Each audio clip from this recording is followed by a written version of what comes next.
Tutto fa brodo, and welcome to Shift+F1, a podcast about speedy race cars. That, by the way, is Italian for everything makes broth, which is like saying, sure, what could go wrong?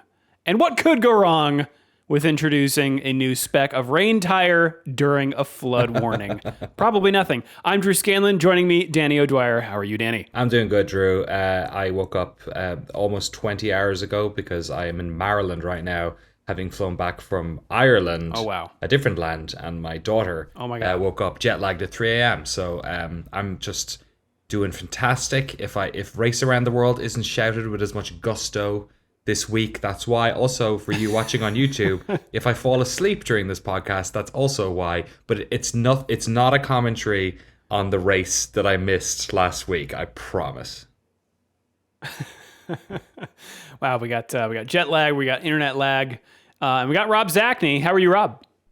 Not bad. I don't really like the thought of everything making broth. It might technically be true, but I'm not sure that everything would result in something you'd want to call broth. But I do appreciate the sentiment. Well, if you're new to this podcast, a very warm, brothy welcome to you. And if you are new to Formula One itself, we recommend listening to our preseason primer episode, which assumes no prior F1 knowledge and explains how the sport works and who everybody is. So if you'd like to go back and listen to that, it's episode 216. Also, this show is supported entirely by our audience over at patreon.com/shiftf1, where every month we release bonus podcasts and videos exclusively for our patrons that cover racing documentaries and films, F1 video games, experiments with other racing series, and a lot of weird things. So if you would like to support the show and get access to all that fun stuff, head over to patreon.com/shiftf1 or click the link in the show notes. So what do we have going on this month, Danny? Yeah, so I guess while I was away in Ireland, the patrons voted for what the next episode of the patron exclusive pod was going to be, and they have voted for Redline, the anime, which seems like it's a long time coming, because one intrepid Shift F1 or perhaps Alt F1, the previous incarnation of this podcast listener, sent me a Blu-ray of Redline like maybe 6 years ago or something, which I have yet to have watched. So this is perfect timing. But also a massive thanks, of course, to all of our title sponsors: Cyphus Training, Turf SCS, Alex Medina, Kikaha of the Art, at Team Blackjack, Michael Maves, Gordy's Army, at Talking Autos, Olivia Evans, IronStation.dev, TelemetryDeck.com, FTC, Drew Stewart, Bailey Foot, Abdullah Al-Thani, Jason Chadwick, Abraham Getchell, #Bunny Crimes, RIP Waypoint, that's for you, Rob, Snigs, Alex Goucher, Max Valtar, Circuit Demon, Troy Stammer, Umberto Roca, William Rompf, Irvine Clinical Research, Lachlan the Maddened Man, and of course Jason Kelly. Wow. All right. Well, we will be recording the Redline episode following week, correct? That's what we decided on. But I'm looking forward to that. As I said before, apparently someone had described it in a review as Speed Racer on crack. So very curious to see what that means.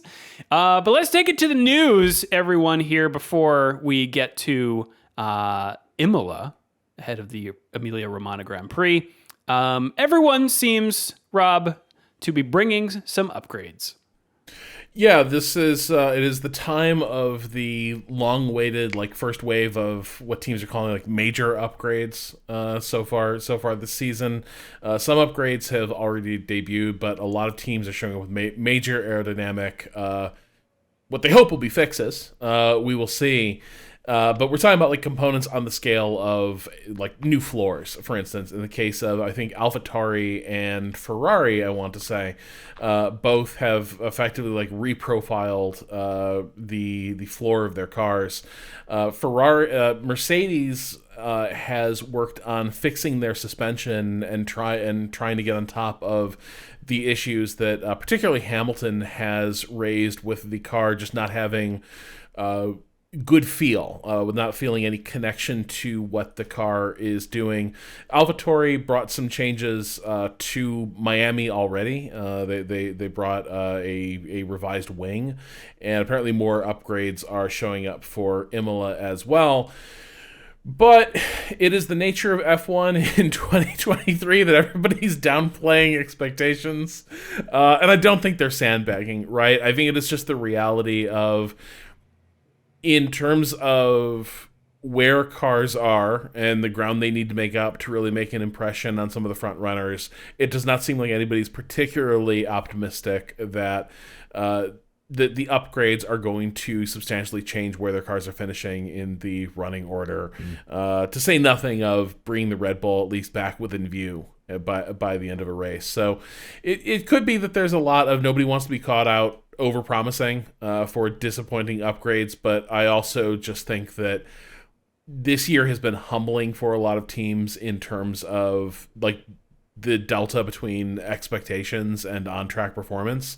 And there's just a little more hesitancy to, be confident in upgrades. For instance, earlier, since last week, I want to say, and Andrea Stella was sort of explaining that McLaren's a lot of their issues stem from the fact that a lot of their equipment is outdated. It throws out data that is conforms less well to real world performance, and a lot of the apparently the stuff they use on the back end to crunch that data and analyze it is similarly outdated.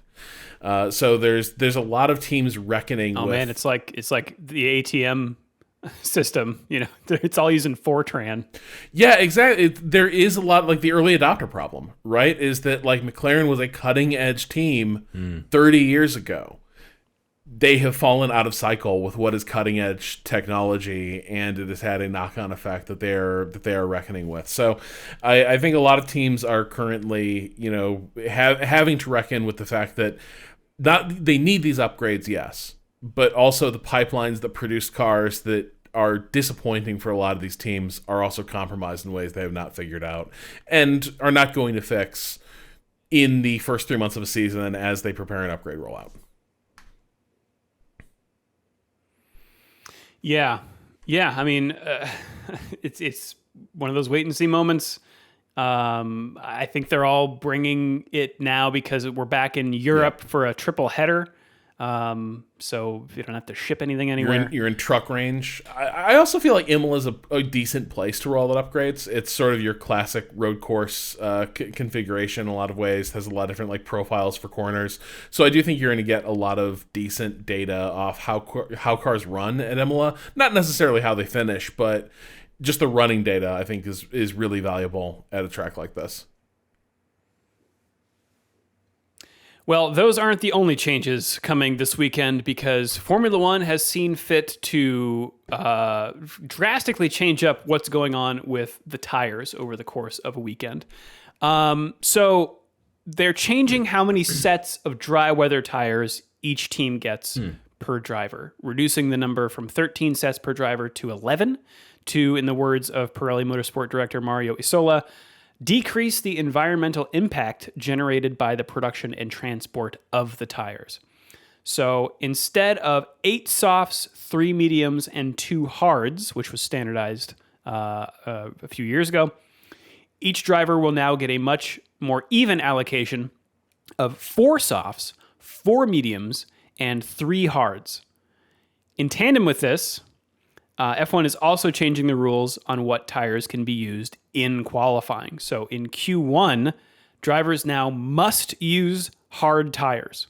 In Q2, it's mediums, and in Q3, it's the softs. So no more using softs for every hot lap in your qualifying. What do you guys think of this, Danny? What are your knee-jerk reactions here? Yeah, I mean, look, tires have often been the way in which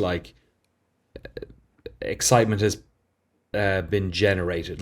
One of the things that we often talk about when it comes to new F1 fans is that there's an artificial nature to the competition, and there's an artificial nature to the spectacle that happens in the sport. And, over the years, we've covered on this podcast the various ways in which they have tried to get qualifying to be more of a spectacle. There's always a rub, right? Whenever we do this, whenever there's a change like this, there's always one interesting part of it. And the interesting part of it here is, yes, like you said, they can't just use softs to try and get that one great lap, or the teams that are fighting with each other, they all know who they're fighting with. In Q1 or Q2, can't just like use the same strategy that the other one's doing.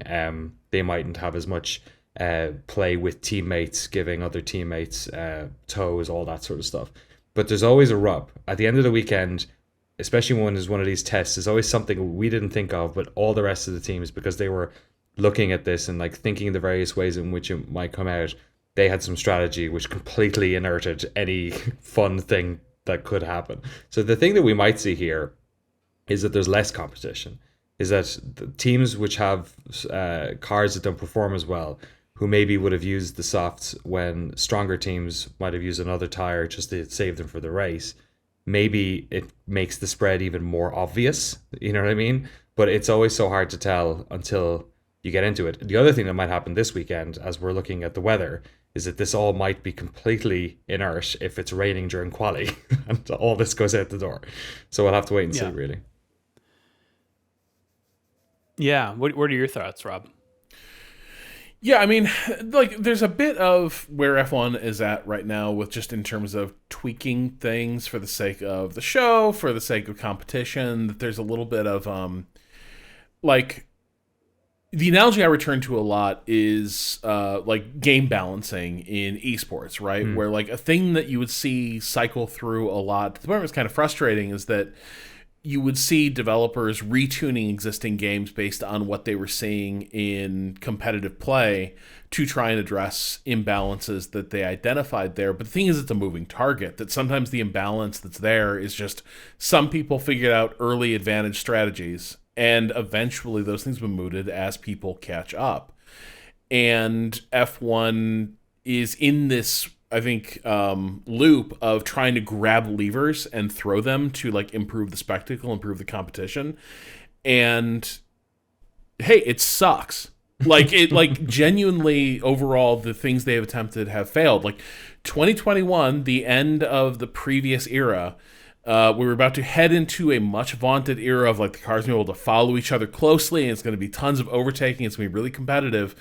No, what you managed to do was like take a really competitive championship race and like create 2 runaway seasons in a row, and then a field full of cars that nobody seems comfortable driving and that nobody seems to be having fun with. So when I see stuff like this, like in principle, I think it might be a decent idea, but it seems a little gimmicky, I think, and reducing environmental impact is always good. But to me, this feels a little bit like maybe we're not going far enough. You know, you watch an Indy race, hey, teams don't enter the race with many good sets of tires left. Like by the time they're running an Indy, cars that are sticker new are like worth their weight in gold. So like some teams are just going out there basically like, it was a bad weekend. We don't have a really great tire allocation for this race just because of how things have shaken out. And I think if you really want to like push how far we take this, that's maybe where you want to go, is teams are coming into race day with, here's what we got. and then we see how it goes. But like, as far as, you know, mandating everyone uses these different compounds during the qualifying sessions, who cares? I don't think that's going to move the needle very much at all. Yeah. Yeah, I think it is from like a philosophical angle. I do like that the cars, you know, this sort of forces them to be a little more well-rounded on each tire. And, you know, the one that is the most well-rounded does the best, right?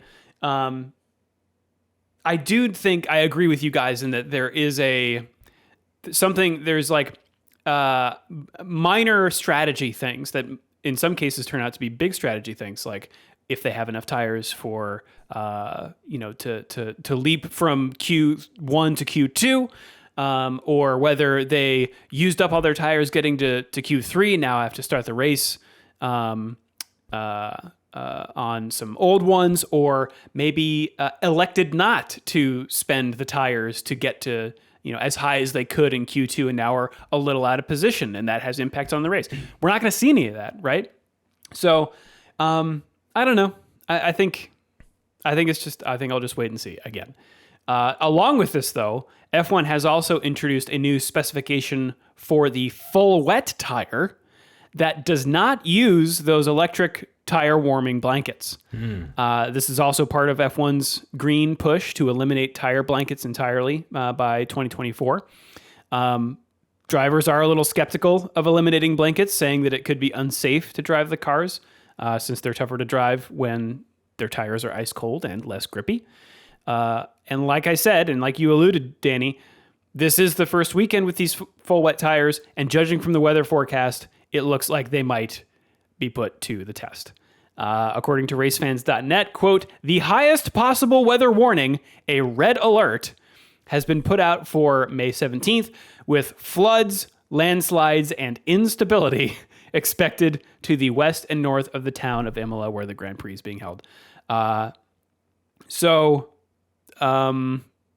we're on the subject, I guess I'll just continue with the rest of the weather report, also from race fans. Friday could be as cool as 11 Celsius or 52 Fahrenheit, which is apparently the coldest conditions yet this year. Wow. And if the rain clouds move away, then it could be as warm as 17 or 63 Fahrenheit. When first practice is scheduled to start at 12:30. There is a 40% chance of rain and potentially some 20 kilometer an hour or 12 mile an hour winds as well. Similar temperatures are expected for third practice and qualifying on Saturday. Warmer conditions in the afternoon, but the risk of rain increases.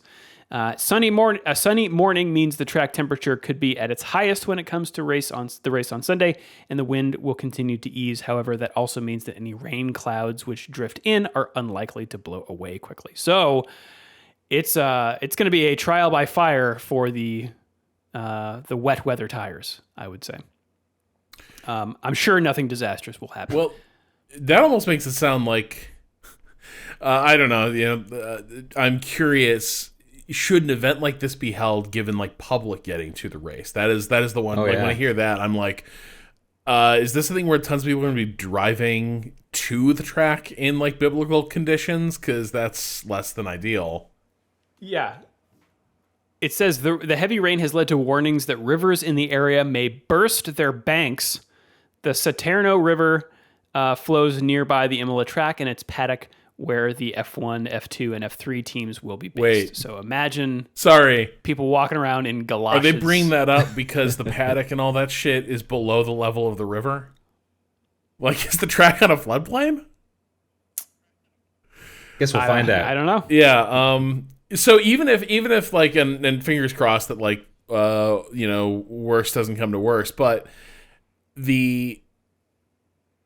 I guess the real test for these tires, right, is if we fall short of biblical flooding, but it's just like a really like heavy lingering rainstorm, are they going to be able to actually get a race done? Because remember the rap on the old wets was that they atomized the water particles so that visibility is just like totally screwed long after the rain has stopped because they're so effective at dispersing the water into the air. So I think like that's kind of the other thing I'm really curious about is, that race that we lost at Spa, it wasn't rain coming down that caused that issue. It was the fact that like we couldn't get it off the track and out of the driver's eyes.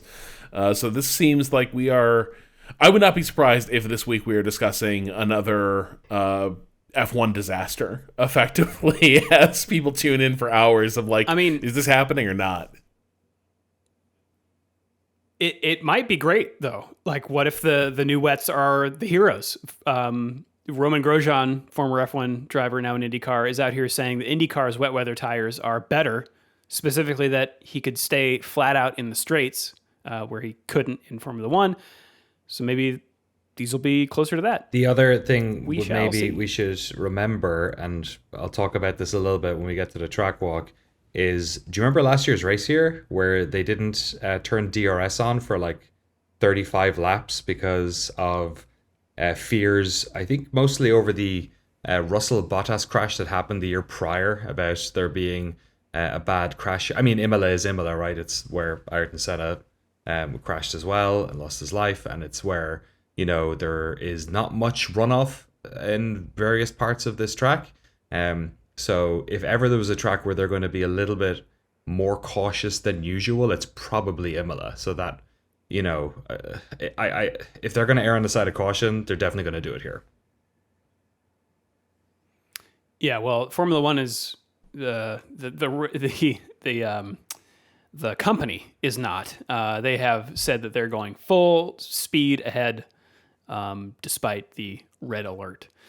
But speaking of things that remain to be seen, Danny, Las Vegas, short of it being constructed for the Grand Prix, we have one way at least to see it.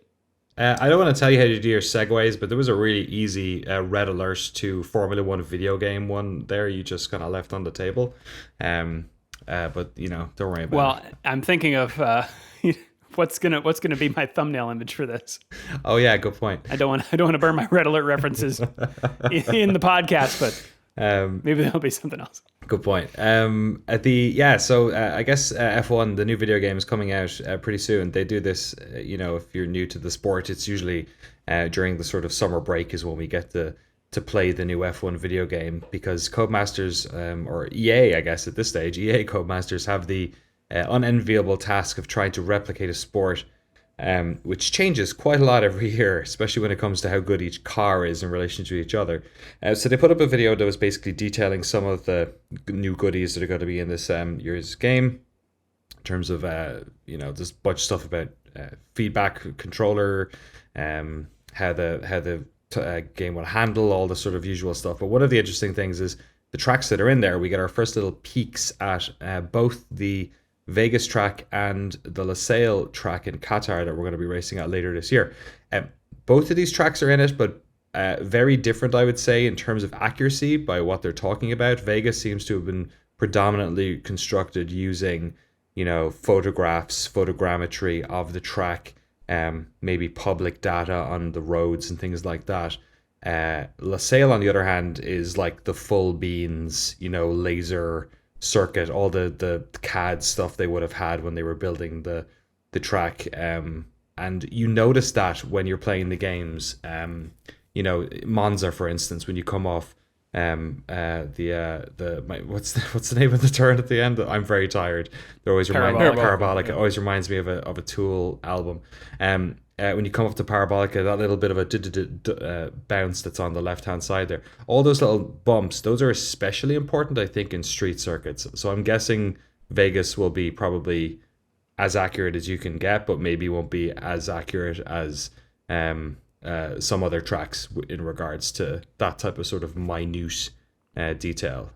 But yeah, they both look interesting. Obviously, Vegas is a night track too, so in the game and the shots they showed, it was pretty cool to see the Vegas Strip lit up that much. One other note was that they also mentioned that they have Shanghai, Paul Ricard, and Portimao in the game as well, even though for various reasons those three tracks are not on the calendar this year. So I'm excited for Portimao especially, because they've had that in the game before, and I think that's did they have that in the game last year? I'm trying to remember. I think they did last year. I think they added it at there was a postseason update to F1 2020 or something. Yeah, during the COVID season, where it was like, okay, we didn't know we were going to be racing here, so I guess here's Portimao.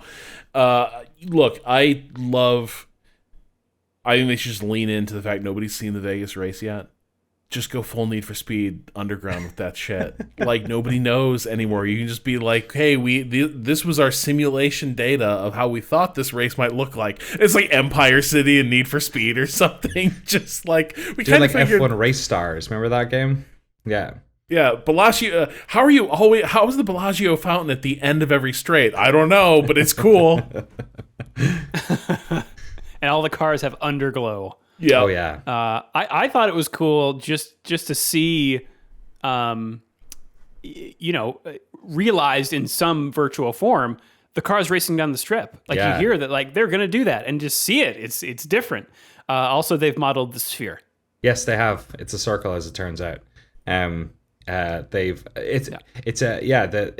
looks like a fast street circuit. I mean, we're kind of used to them a little bit now, and Jeddah is obviously incredibly fast, incredibly tight, but. There's a couple of parts as well where there's like the bridges, like on the strip, they have those like walkways that go over, and some of those aren't that high, and they're made of like concrete, I think. So like a part of me is like, ugh, I don't like that, but it's that's always the worry with these new tracks, especially when they're street circuits going at that speed. We'll have to wait and see, I guess. Drain covers whipping through the air. Yes, Yeah. exactly. Yeah.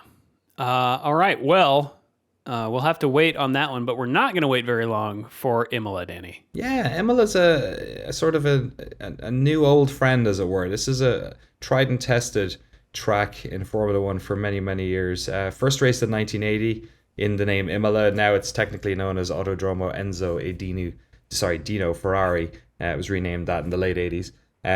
This was also the Italian Grand Prix back and forth with Monza for a while. It was also the San Marino Grand Prix for a while as well. That's how I remember it in the 90s. It's not actually in San Marino, but it's close to San Marino. And, when you have a little independent city-state sitting right there, why not name a Grand Prix after it, I guess.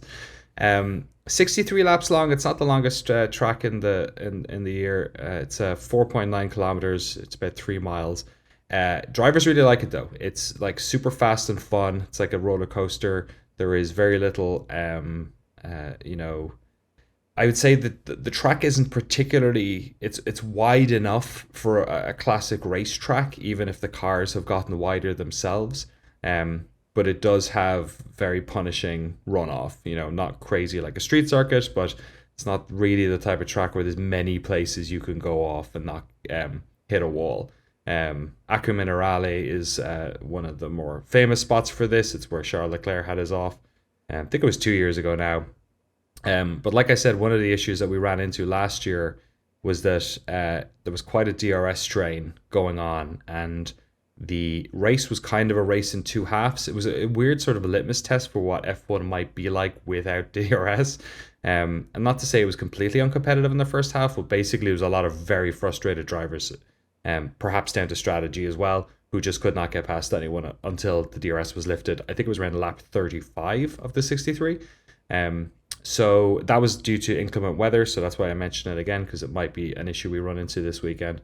But it also it's one of these tracks where we bring up the conversation of if there are some tracks that F1 has kind of grown out of. Imola sort of works better at a lower speed, you could say, or with cars that are able to handle differently around turns, or aren't as wide perhaps, or don't require as much of this aero issue when it comes to overtaking. But it's also a fan favorite. It's been in the sport for a long time, and the drivers really like driving on it. Whether or not they like racing on it is another question. Yeah, just the one DRS zone. Yeah. Looks like there are not many places that are straight enough on this one to warrant another DRS zone. So yeah, you tend to get a lot of the overtaking happening in that section. As a result, it's on the start finish straight. All right. Well, heading into this weekend, the driver standings look like this. Max Verstappen is on top with 119 points. Sergio Perez right behind him with 105. Fernando Alonso is in a little further back, third place with 75 points. Lewis Hamilton, another jump down to fourth place with 56. Carlos Sainz is in fifth with 44 points. George Russell in sixth with 40. Charles Leclerc in seventh with 34. Lance Stroll in eighth with 27. Lando Norris in ninth with 10. And Pierre Gasly in 10th with 8 points. Then we've got Nico Hulkenberg and Esteban Ocon tied for 11th with 6. Valtteri Bottas and Oscar Piastri tied for 13th with 4. A three-way tie between Zhou Guanyu, Yuki Tsunoda, and Kevin Magnussen for 15th place. Then we've got Alex Albon in 18th, and then Logan Sargent and Nick DeVries with 0. In the constructor standings, Red Bull Racing is on top with 224 points. Aston Martin is in second with 102. Mercedes is in third with 96, and then Ferrari in fourth with 78. McLaren is in fifth with 14 points, tied with Alpine. Gene Haas and team, they've got 8 points in seventh place. In eighth place is Alfa Romeo with 6 points, then AlphaTauri in ninth with 2, and Williams with 1. If you'd like to join the standings yourself, you can join our fantasy league using the link in the show notes. And you can send us an email, Danny. I love how you always throw to me. Isn't Rob in charge of the emails these days? But you know the email address. Do I though? I always mess it up. I guess it might be shift@1podcast@gmail.com or f1.cool/emails. But now it's Rob who gets to see all the emails that People come in demanding from refunds to their F1 TV F1 subscription. TV, exactly. It's I don't understand. Like, how did they end up at our doorstep? What's going on there? you see the goofy We used little to get that pictures all in the the time. episodes, and you're like, "This is an official F1 product." Oh, is this the same problem you used to get at Giant Bomb, Drew, with just like video games? Yeah. Right. Like, I want a refund for this. It doesn't work on my computer. How do I get past this boss? Yeah, very weird. I'm sorry. Old habits die hard. Rob, please Yeah. take it away. All right, Brandon writes, Hola, duders. With the relatively new cost cap, is there any chance the penalties for power unit components eventually go away and just get rolled into the overall cost cap? It seems like if a team can make a competitive engine for $3.50, they should be able to use it as they want. This probably puts the smaller teams at a disadvantage now, but it might be interesting in the future if teams are given more options on how to spend their budget. So, two things about this. I think part of it is, like, to the point about tires a moment ago, F1 just wants to generally send a message of we are being less wasteful of, like, resources being consumed by components and such. But also bear in mind that like, supply is constrained. F1 engines are not easy to make, and you can't just whip up another batch very easily. And so my suspicion is, like, the allocation there is partly for, like, stuff, you know, yes, there's the cost control element to it, but I think the thing the cost cap really protects is engine manufacturers from uncertainty. That, you know, they can basically plan on, yes, there'll be a few unexpected replacements, but by and large, here's the target they have to hit. And so, like, I don't think, even if they completely junked these rules, you would see many teams embracing the notion of just, like, let's just, you know, throw cheap engines together and see how far they get. You know, you can sort of see that IndyCar just went through this of trying to roll out a new engine, and the entire thing falls apart because the suppliers feel completely overwhelmed by the, like, demands being placed on them. Now, who knows? Maybe, you know, if you throw all this out, you can make such weird, junky engines that suddenly you get teams like Williams being like, you know, we could make an engine.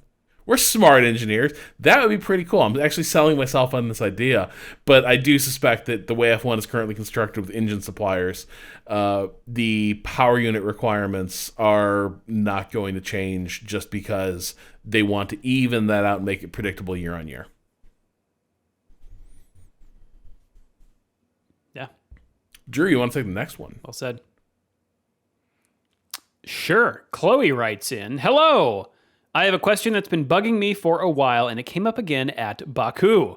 When there's a DRS train, the commentators always seem to blame the driver at the front of the train. Usually, like in this last race, it's Ocon. However, isn't it the second driver in the train's fault, given that they have DRS but can't pass? They never talk about that first driver defending well, just that they're a, quote, cork in the bottle, holding everyone else up in the train. But if the DRS works so well, wouldn't the second driver be the one holding everyone else behind them? Thanks for all you do, Chloe from Melbourne, Australia. Yeah, good point. I think this is kind of down to framing. And it's not necessarily that the driver who's the cork is doing a great job at defending, but that he's not slow enough to be passed by DRS. And I think you get a train because not only does the second driver get DRS, but also everyone else behind them gets DRS too. And because there's that first failure to hop over the first one, that kind of accordion effect can happen. Am I making any sense here? What do you guys think? Am I missing No, something? I think you're by and large correct. Like, I mean, the faster cars, for instance, you rarely hear about some of the fastest cars really being caught in DRS trains because they do have the wherewithal to just like cut through them. But yeah, the thing to remember is a lot of times that car at the front of the DRS train is fast enough to hold the car behind it back without the aid of DRS. And so right away you got a problem where DRS can't quite like make this overtake possible. But then because everyone is in DRS range behind it, you get these weird dynamics of suddenly every car kind of has a defensive assist active all the way to that front car, which has just enough natural pace that whether or not someone behind it has DRS, they're going to be very hard to go up that position. To Chloe's point, though, I do think that oftentimes the commentators, I think just because they're trying to highlight where the train is, that they do often highlight the lead car. But she's right; it is sort of an unfair, because what we're basically arguing here is that they're actually probably doing better than a lot of the cars behind them because they're able to hold out that advantage. So yeah, to me, You're right. To me, they kind of do that because, you know, I feel like it's like on a motorway. If you're on this fast lane and there's somebody at the front, you're generally like saying, "Oh, if they got out of the way, we'd all be able to go fast." But that's not necessarily the case. Like if Ocon was able to pull out, then whoever was behind them, Sonoda, whoever was, would then just be the cork in the bottle. So I think she's right. I think there is a sort of a lot of the time an unfair unframing there. Well, and Chloe even notes it's good. It's a good note that it's an Alpine, a car that is actually not as bad as it like it's sometimes made out to be. Right? Like the Alpine is struggling to take the fight to the front running teams, but like it is not a bad car, and so yeah, it's going to have cars piling up behind it because like in a straight fight, it should be hard to overtake. So yeah, it is interesting how this stuff gets framed. And let's be real, a lot of times commentators are talking about like, oh man, if somebody just gets past this guy, he'll be gone, and then it doesn't happen. Yeah, I think there's a little bit of you conjure for the audience in a land of imagination where imagine the action we'll get once like these cars are released to go racing. Rob, you're literally talking about every F1 weekend. Yep. It's just us imagining how good it'll be. Yep. Yeah, I'll bet after this pit stop cycle, we're gonna see some shit. Will I take this next one? Yes, please. Awesome sauce. This one comes in from... I'm not quite sure, actually. Sure, oh, no, there it the is. top. It's right there. Yeah. Hello. Gabriel? My name is Gabriel, and my whole family listens to the pod. It is a constant topic of conversation in our family group chat when new episodes drop. That's awesome. Thanks so much. I'm a graphic design student, and this past semester, one of my studios was on designing information graphics, and I saw this as a perfect opportunity to design something about Formula One. Both of my parents are aeronautical engineers, jeez, and are the reason my sister and I follow racing. So I decided to capitalize on their knowledge and do my infographic on downforce in Formula One. It compares, and the image is cool. Pasted in here. It compares the 1968 Lotus 49B car, which is the first car to introduce any sort of aerodynamic setup in the 1968 Monaco Grand Prix, to modern F1 cars, where downforce is crucial to the maneuverability and speed of the cars. I tried to keep all the language as beginner-friendly as possible and simplify this, what I found out to be a very complicated topic, as much as possible. Thought I'd share because it's interesting to see the evolution of F1 cars throughout the years and how downforce has become such a large part of the design. And yes, I would say it is a terrific graphic. I'm sure we'll link it in the show notes, Drew. Just really goes to show how much ground effect takes so much of the aerodynamic load that was previously put on the front and rear wings, mostly.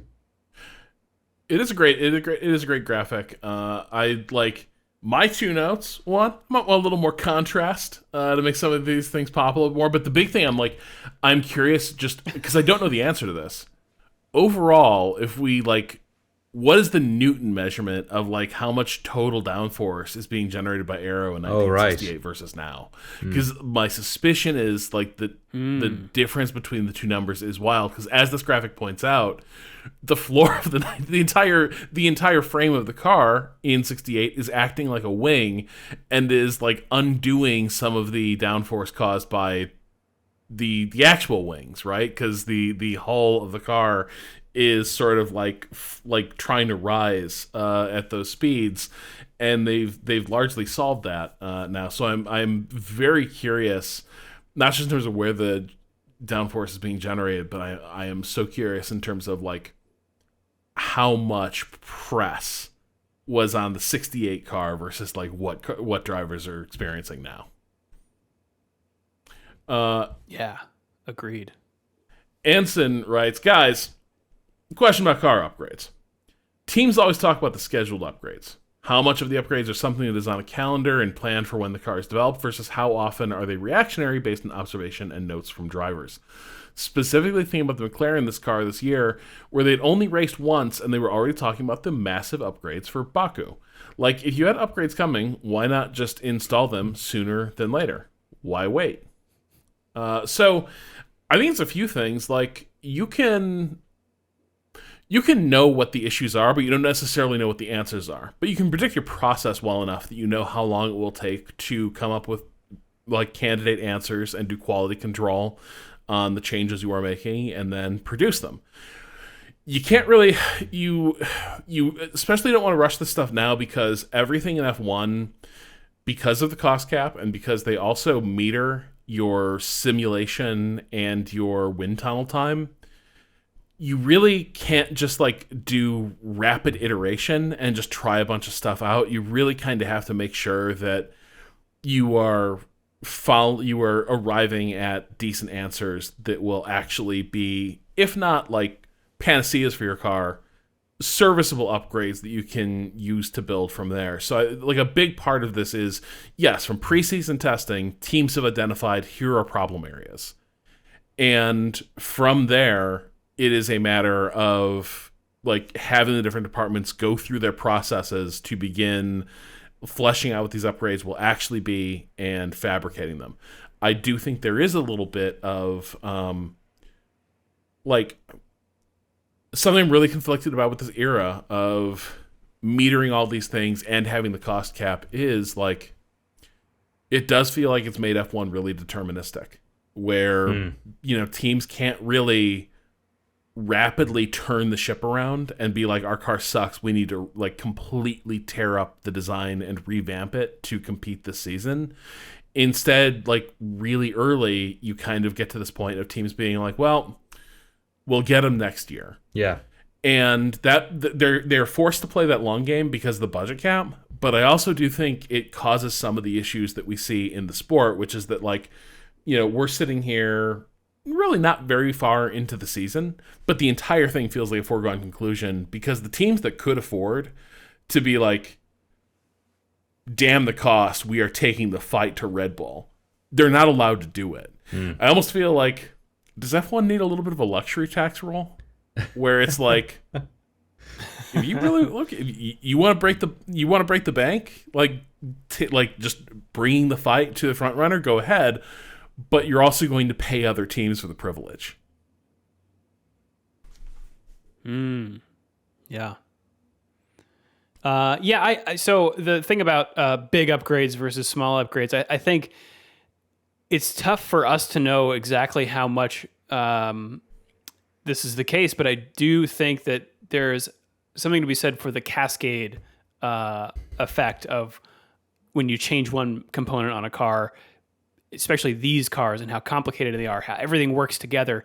You can't really just change like the floor, right? You really have to, that has front wing implications. It's got diffuser implications. Teams do bring small upgrades, but there's I think probably some tipping point where it's like, they change their winglets a little bit.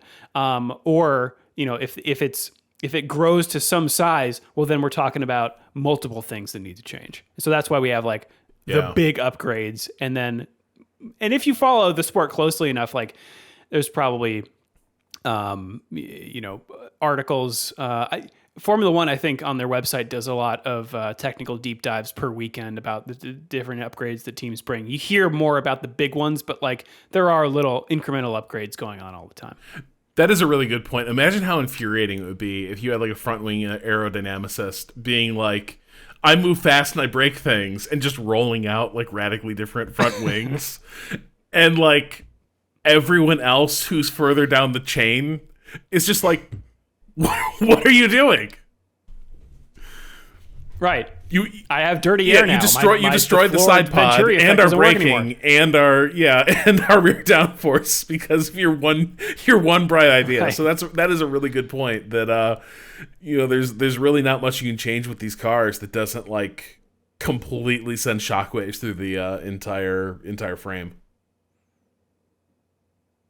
Yeah. Drew, you got the next one. Yeah. Yeah, Mike says, I began to follow F1 about 5 years ago at the tail end of the Mercedes run of championships. Today, I noticed a lot of hand-wringing and comments from drivers and media about how Red Bull's dominance isn't good for the sport. While that may be true, certainly, I don't remember the same being said about Mercedes during their 7-championship streak. Is it me, or does there appear to be more unease from F1 with Red Bull at the top? Yeah, so I think there's a lot of things going on here. I think it's political. So every team that's not Red Bull is going to complain. Like, hey, Stefano Domenicali, do something, which he has actually said, we're not interfering here. Sorry, it's not happening.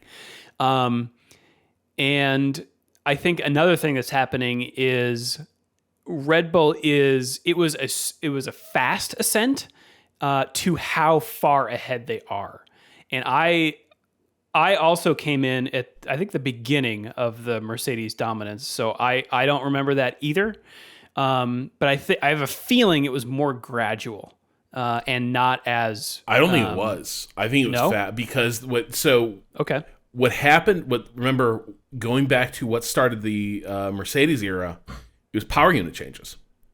Like, the power unit completely changed, and those first 2 years of the era, Mercedes were the only ones that had a really great engine that was reliable and powerful. So they were not that good a team under the previous regulations, and then suddenly their strength was in the powertrain division, and the power unit rules changed, and what do you know, they wrecked house. And it did change overnight. And I think they kind of repeated history here where it's like they froze engines. So it doesn't matter now how good your power unit departments are because they're frozen. Those things are under glass until the new regulations effectively.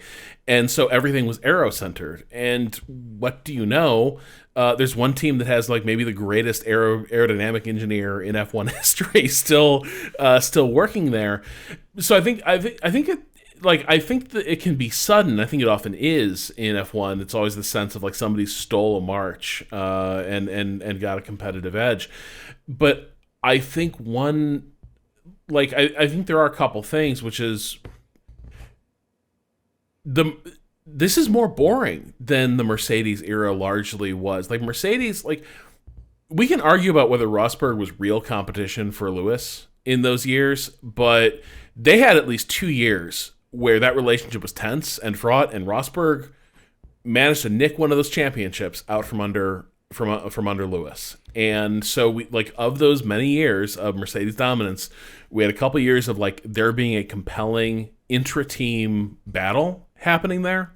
And then we had a year where through some inventive sensor technology approaches, Ferrari managed to produce a fast engine and throw together what looked like a credible challenge.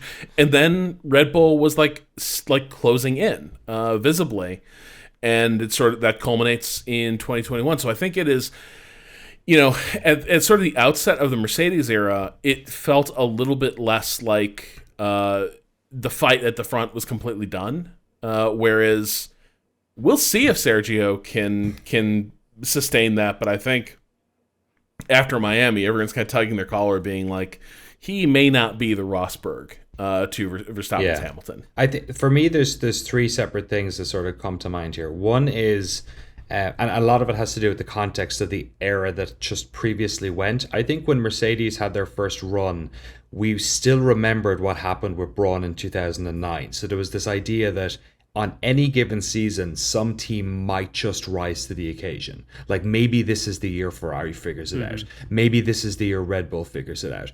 And then, and at least that was in my head, that it wasn't this idea of like, oh, it's going to be years and years and years of this. I always held out hope at the start of every season that we might have a bit of competitiveness, and it didn't happen. Another thing that I think is really important is at this current juncture, the one thing that F1 has been trying to do with these new regulations is stop that thing from happening. So the fact that it's happening again actually does sting harder this time. The fact that it's Red Bull instead of Mercedes, yes. Hey, look, if you're a Red Bull fan or a Mercedes fan, I'm sure it looks worse or better or whatever. I'm independent. I don't follow any other team. I don't necessarily think people are more pissed off at Red Bull. I think Mercedes fans are, but I remember plenty of hand-wringing for years and years. Granted, near the end of that 7 years of dominance or whatever it was, people had sort of gotten used to it, but definitely at the start it was not that fun. And yeah, I think sorry, I sort of merged my second and third points there. I think one of the biggest problems, and Rob alluded to it when he was talking about the engine regulations, is that now we're sort of in a situation where we don't really think another team is going to pop up. And when you have a 23 race season and they're so dominant and you don't have that teammate fight, it does seem like just it's like a song that's not going to end. Like we're going to be singing this same song for the next umpteen races, and then we're going to roll the dice next year and hope it changes, but it might not, and that's worrying. That's really good. Like all these changes, the cost cap, the aero regs, all of it was coming from F1 being like the sport shouldn't be like this. And now we're back to it. Yes. And like arguably as bad as it's ever been. And you're right, that does hit really different. Is you sold all these changes with the notion that like we're going to make it more competitive and more balanced. And instead, at least at the front, it is a like foregone conclusion that this is now just a Red Bull era. Especially because again, like teams can't throw the engine slider is frozen. So yeah, I think it is frustrating to be back here, and like it's I want to say the Mercedes era, Braun happened, and then we got the Red Bull period, right? Yeah, that's fair. Yeah, but like so, the Mercedes era did herald a bit of a changing of the guard. I think the thing that also stings is 2021. Made us not want a changing of the guard. It made us want to see that battle go on forever. Yeah, that's true. And instead, we sort of backed into we're back to a dominant period. Yeah. I take this next one here from Rob, actually. With tickets to Miami and Vegas being unattainable by the common individual and tickets for a seat at Coda going from $609 to $1,000 plus, I wanted to bring another option to the table for us here stateside. Last week, for a total of $85, I went to the IndyCar race at Barber Motorsports Park here in Birmingham, Alabama. This included the extra $35 I paid for a pit pass. If you go to for this option, beware of the drivers as they zoom by on scooters. You're asked to stand aside as they taxi the cars to the grid. You're close enough to touch them so you can get a very, very close look. It was a fun experience and worth checking out if there's a race in your area. I know it isn't our one true love, but I got to meet Formula One drivers from the past and possibly the future. The Junior Series also raced, and that was fun as well. It rained the night before the race, and a car in Indy NXT went off. They sent a tow truck to recover the vehicle, and the tow truck got stuck in the mud. So they had to send a second tow truck to drag the one out of the mud, and then the track was covered in mud. It was a mess. I've been a listener since the Alt F1 days, and I've always enjoyed your views on the sport. Keep it up, Rob. Thanks very much, Rob. Yeah, I feel like this has come up a couple of times, the idea that there is some high quality open wheel and NASCAR stuff happening all over the place. And yeah, I mean, like I was talking to my wife about it a couple of weeks back about like what races you'd go to and increasingly I was thinking, I don't know, like if I wanted a local race that was affordable, I'd go to Mexico or Canada, like, and I'm not even sure how affordable that really is. But the American ones, especially, I think with Florida and Vegas, they haven't really helped themselves. I think if they had introduced maybe some other big track ones, it might have relieved some of the pressure on Coda. But in fact, if anything, it's made Coda even more expensive because it's one of these tracks to get tickets for. It's a funny thing, like, one, I think this is a really great point of, like, the value of an Indy ticket is just through the roof, comparatively. I had a friend who also is in on F1, and what do you know? They bought tickets for Detroit because they're like, well, F1 is absurd, but I want to go see a race, so I'm going to go see Indy. And I think, like, I would not be surprised they end up being a convert. I think Indy has done a great job of integrating their support races into the race weekend because you have the Road to Indy series that we allude to in the primer. Indy Next is pretty great racing. A lot of times IMSA races are there as part of the weekend that you can check out. So like it's a lot of racing you're getting for that admission ticket. F1, like somebody else wrote about this too, where like F1 is intentionally targeting this like really upmarket approach. And yeah, like the entire F1 strategy in the US is to be like a high margin business, sell it as a luxury good and target places where you can just have F1 be ridiculously expensive.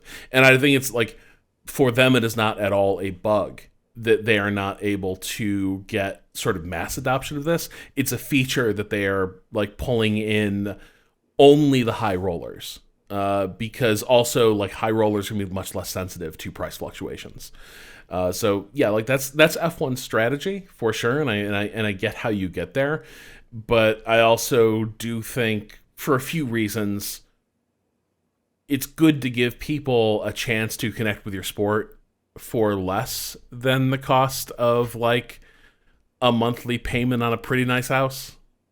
This is actually something I was sort of experiencing a little bit while I was in Ireland, because while I was there, my F1 TV subscription was not playing ball. It was, you're in Ireland now, you have to watch this on either Sky Sports F1 or on Channel 4. So I actually watched the Channel 4 highlights with my sister and my brother-in-law for the race, which was really strange because it had like a bunch of pundits I haven't seen in forever. And they had like a sort of in a way it was good for the Baku race because it was so boring, but they had like a truncated highlights package for it. It was maybe 50 minutes instead of the full whatever, hour and 30. But yeah, it just reminded me that like, at least one of the things that's good is handy over here stateside is you can get that F1 TV package for $60 and it has so much stuff and it's all live and great, and that's not necessarily the case in other parts of the world. Yeah, I would say there is also more than just the top tier of American motorsports. It doesn't have to be NASCAR or IndyCar. If you've got a track near you, look at the schedule and just go. I mean, there's all kinds of weird stuff. I wish often that there was that there were more minor league sports in the Bay Area, because I think that would be really fun to go to. I've heard people that you go to minor league baseball games all the time. It just sounds like a great time. I think there's a racing equivalent out there, especially in America, and especially in the American South, it seems. Yeah, I'm going to a Bowie Bay Sox game tomorrow night, which was the team I supported here in Maryland when we were living here. Yeah. And in Petaluma, there's actually a raceway in the middle of town, and at the moment it's like racing season, so they're obviously doing some stuff, but I haven't visited it yet. So yeah, I'm totally with you. I love that local sports stuff. It's I'm still seething that the league killed our local minor league team. Oh, killer! What were they called? The Riverhawks. Yeah, we had a minor league hockey team in at the Cow Palace in San Francisco. Oh, nice. The San Francisco Bulls, and they were awesome. Sorry.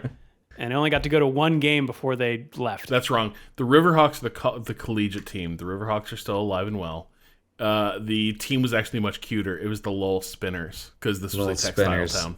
There's one. It's not like AAA or AA. It's like a smaller. It's like the Pacific League, I want to call it. There's a couple of baseball teams up and down California, and I think a couple of other states that are in it. I'm trying to remember which one it was. It wasn't Nevada. It was one of the towns. like Pacifica or somebody had a team in it. But my favorite team that was in it was the Bakersfield Train Robbers. I think it's the Pacific League in baseball. Yeah, it's good stuff. That's great. That's great. Well, if you want to send us your, escapades with minor league teams of all sports, you can do so. Shift+F1podcast@gmail.com or f1.cool/emails.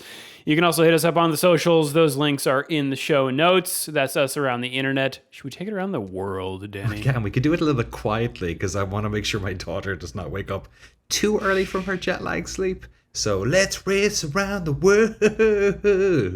Ooh, yeah. Oh man, that's like you're like a DJ on a smooth jazz station. That's something.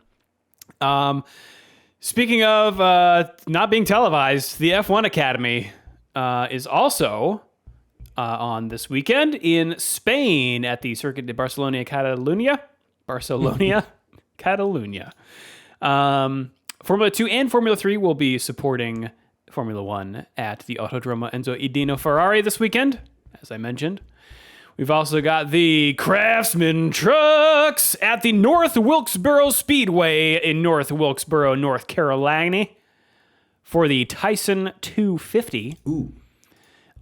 We've got the Repco Supercars in Tasmania. Yes, it's a real place at the Simmons Plains Raceway for the Ned Whiskey Tasmania Super Sprint. We've got the Motocross Grand Prix. They're in, where is this? Villa-sous-Écho for the Motocross Grand Prix of France.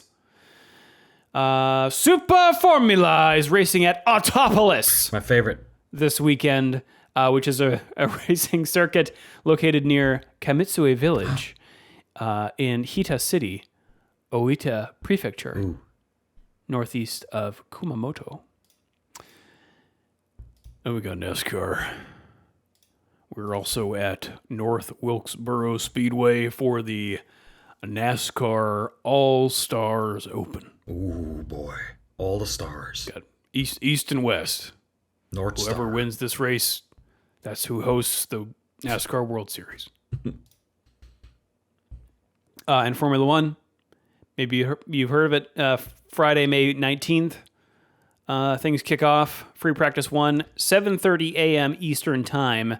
That's right, we're back to European schedules on ESPNU. Free practice 2 is at 11 a.m. Eastern on ESPNU. Then we've got on Saturday, May 20th, free practice 3, 6:30 a.m. Eastern on ESPN2, followed by qualifying at 10 o'clock a.m. Eastern on ESPN2. And the race, everyone, Sunday, May 21st at 9 a.m. Eastern Time on ESPN2. The Deuce. Outstanding. Danny, does Maryland have books? Maryland has books, but not my book. And look, man, it's been a tough podcast. Whatever happened, for some reason, whenever I'm on the same side of the world as Rob, we end up with crazy lag to you. I don't know what's going on there. It's totally fine when we're both in California. It's almost like we're meant to be together, Drew. It's like we need to to hold the power crystals close to each other or something. Rob's is so This is powerful. like the end of a rom-com where don't you see the data center thinks you two belong together. Go on, kiss her, you dummy. So next week I will be back. We'll not be whispering and worrying about children waking up after jet lag flights, and hopefully talking about an exciting race. But man, it's hard. I feel for people a little bit at the moment, especially those who've just kind of come into the sport. It's feeling a little bit like deja vu, I think, for us, and it's hard to see it changing a bit, and I don't think Imola's going to help the cause, but I've been wrong before. We did get a bad Baku this year. That's why I'm all in on Sergio. I think that has become a fun one to watch. It may, after this weekend completely diverge again and Max Verstappen will be way ahead, but maybe not. Stranger things have happened. Final thoughts. I guess those were yours, Danny. Final thoughts, Rob. Yeah, I mean, I always treasure races at venues like Imola, because I feel like they're an endangered species with the direction that Liberty clearly wants to move the sport. I think if they had their druthers, we would be at a street circuit in a major international metro every week. And I think over time they will try their damnedest to make that happen. And so I am absolutely here for every time F1 goes to a proper venue for this type of racing, and just the different aesthetic of cars racing out in the countryside somewhere, and not just backdropped against like buildings screened off by crash barriers. So it's at this point, I feel like it's just such a crapshoot as to what will generate good racing. The only thing I feel confident about is like Monaco never will. But beyond that, like, I'm open to being surprised by every single one of these things. I feel like each year, I understand the reasons that Imola is not great for overtaking, but for the same reason the drivers like to race it, I kind of like to watch it. It's an interesting place to see the cars go around. Yeah. Also, last thing, the Lowell Spinners mascot, you're wondering why they had an alligator all wrapped up in twine. That's the canaligator. Oh my God. Lowell is built on canals. Jesus. It's beautiful. Ugh. It really is. Well, on that note, if you'd like to support the show and get access to all of our bonus episodes and the official Shift+F1 Discord, you can do so over at patreon.com/ShiftF1. Have a good race weekend, everyone. We will see you all next week. Meow.